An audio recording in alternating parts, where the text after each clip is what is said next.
Hello everyone, आज की इस वीडियो में क्वाड्रिलेटरल्स में हम लोग एक थ्योरम को देखने वाले हैं। तो आइए देखते हैं सबसे पहले हमारे थ्योरम का स्टेटमेंट क्या बोल रहा है। तो यहाँ हमसे बोला जा रहा है कि if the diagonals of a quadrilateral bisect each other at right angles then prove that it is a rhombus. यानी एक क्वाड्रिलेटरल दिया हुआ जिसका दोनों डायगोनल जो है एक दूसरे को बाइसेक्ट कर रहा है, किस एंगल के साथ? तो राइट एंगल्स के साथ। देन हमको प्रूव करना है कि क्वाड्रिलेटरल क्या होगा, तो एक रोम्बस होगा। तो रोम्बस दिखाने के लिए हमको क्या दिखाना होगा कि उसका चारों साइड इक्वल है। तो आइए सबसे पहले जो गिवन वगैरह दिया उस पर हम लिखते हैं, फिर हम लोग आगे बढ़ते हैं। कंसंट्रेट होकर आप देखिएगा।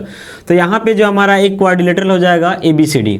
एक क्वाड्रिलेटरल यहाँ हम कंसीडर करते हैं कंडीशंस के तहत ABCD।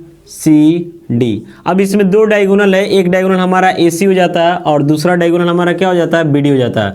क्वेश्चन के अनुसार दोनों डायगोनल जो एक दूसरे को बाइसेक्ट कर रहा है, यहाँ एक पॉइंट O मान लेते हैं और यहाँ 90 डिग्री, चूंकि 90 डिग्री पे ही बोला तो बाइसेक्ट करने का मतलब OA जो है OC के इक्वल हो जाएगा, OB जो है किसके इक्वल हो जाएगा? OD के इक्वल हो जाएगा। 90 डिग्री पे बाइसेक्ट कर रहा है तो इसका मतलब 90, EB 90 हो जाएगा, EB 90 और EB क्या हो जाएगा? 90 हो जाएगा, चारों 90 हो जाएगा। ठीक है, अब हमको शो करना है कि ABCD रोम्बस होगा। तो रोम्बस दिखाने के लिए हमको दिखाना होगा कि इसके चारों साइड का लेंथ क्या है? इक्वल है। तो आइए कंसंट्रेट होकर देखिए, पहले गिवन वगैरह क्या इस पे काम करते हैं, फिर आगे बढ़ेंगे। तो सबसे पहले यहाँ लिखेंगे सपोज, मान लेते हैं कि ABCD is a quadrilateral in which ABCD एक क्वाड्रिलेटरल है in which diagonals AC and BD diagonals AC and BD bisect each other at right angles।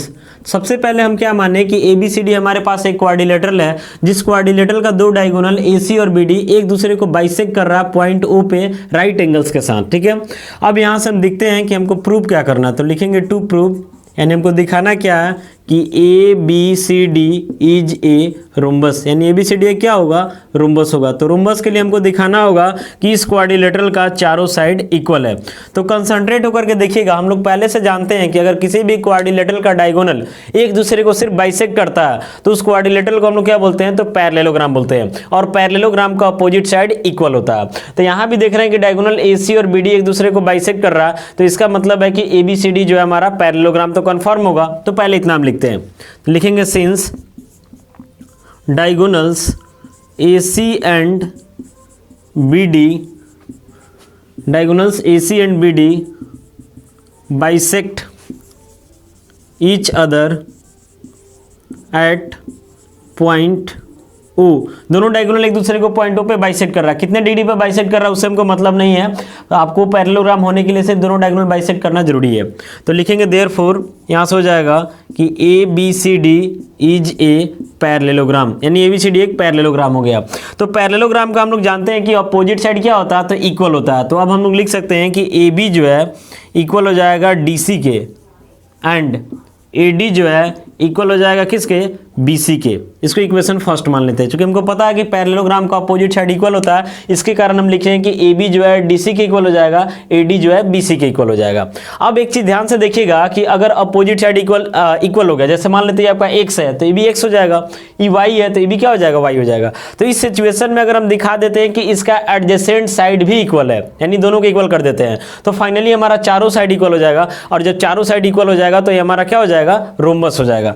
तो हमको दिखाना होगा एडजेसेंट साइड इक्वल। तो इसके लिए इसमें 4 ट्रायंगल है, तो किसी दो एडजेसेंट ट्रायंगल में हम आ जाते हैं, या तो इन दोनों ट्रायंगल में आ जाइए, या इन दोनों में आ जाइए, या इन दोनों में आ जाइए, या इन दोनों में आ जाइए। किसी दो एडजेसेंट ट्रायंगल में आ जाना है।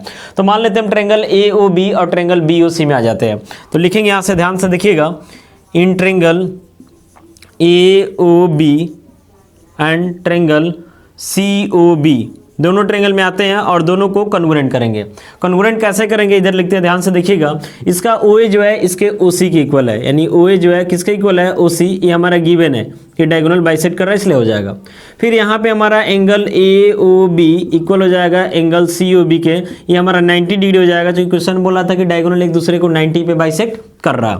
इसके बाद OB देखिएगा तो दोनों ट्रायंगल में हमारा क्या हो जा रहा है? तो कॉमन हो जा रहा है। एक बार फिर से देखिए, इन दोनों ट्रेंगल में ओ ए जो है ओ सी के इक्वल गिवन, ओ बी दोनों में कॉमन, ये आपका 90 और ए बी 90, तो साइड है, बीच में एंगल है, फिर साइड है, यानी एस ए एस क्राइटेरिया के तहत हमारा दोनों ट्रेंगल कॉन्ग्रुएंट हो जाएगा। तो लिखेंगे therefore triangle A O B congruent triangle C O B किस क्राइटेरिया से, तो by S A S criteria के तहत कॉन्ग्रुएंट हो जाएगा। जब कॉन्ग्रुएंट हो जाएगा तो लिखेंगे यहाँ से बाई सीपीसीटी यानी congruent part of corresponding part of congruent triangles, by CPCT we get, तो सीपीसीटी से हमको क्या मिल जाएगा कि ए बी जो है ए बी ये किसके इक्वल है, बीसी के। देख रहे हैं ना 90 के सामने वाला साइड ए बी है, तो इसमें भी 90 के सामने वाला साइड कौन है, बीसी, यानी ए बी किसके इक्वल हो जाएगा, बीसी के इक्वेशन सेकंड। अब ध्यान से देखिएगा इक्वेशन फर्स्ट में ए बी जो है डीसी के इक्वल है और ए डी जो है बीसी के इक्वल है। यहाँ ए बी दिख रहा है, यहाँ बीसी दिख रहा है, ये बोल रहा दोनों इक्वल है, तो इसका मतलब जब इसको हम कंबाइन कर देंगे तो हमारा चारों साइड इक्वल हो जाएगा। आप ऐसे समझ लीजिए प्रैक्टिकली कि अगर इस साइड पहले से एक्स है तो ये भी क्या होगा एक्स, क्योंकि अपोजिट साइड इक्वल है, पैरेललोग्राम दिखाएं तो। फिर अगर मान लेते वाई है तो ये भी क्या हो जाएगा वाई। अभी हम लोगों ने क्या किया कि एडजेसेंट साइड को इक्वल कर दिए, यानी x जो है किसके इक्वल हो गया, y के, तो इसका मतलब चारों साइड इक्वल हो गया। जब चारों साइड इक्वल हो जाएगा तो रोम्बस हो जाएगा। तो लिखेंगे यहां से from first and second we conclude that हम लोगों ने इससे क्या निष्कर्ष लिया कि ए बी इक्वल है बी सी इक्वल है सी डी इक्वल है डी ए, चारों साइड इक्वल हो गया, तो चारों साइड इक्वल का मतलब रोम्बस हो जाएगा। तो लिखेंगे hence A B C D is a rhombus, यानी ए बी सी डी हमारा क्या हो गया, तो रोम्बस हो गया। यही हम लोगों को प्रूव करना था। तो इस वीडियो में हम लोगों ने क्या देखा कि अगर किसी भी क्वाड्रिलेटरल का डायगोनल एक दूसरे को परपेंडिकुलरली बाइसेक्ट कर रहा तो उस क्वाड्रिलेटरल को हम लोग क्या बोलेंगे, तो रोम्बस बोलेंगे। विथ डेरिवेशन हम लोगों ने इस वीडियो में इस चीज़ को देखा। आशा करते वीडियो आपके लिए यूजफुल होगा। मिलेंगे अगले वीडियो में। Thank you.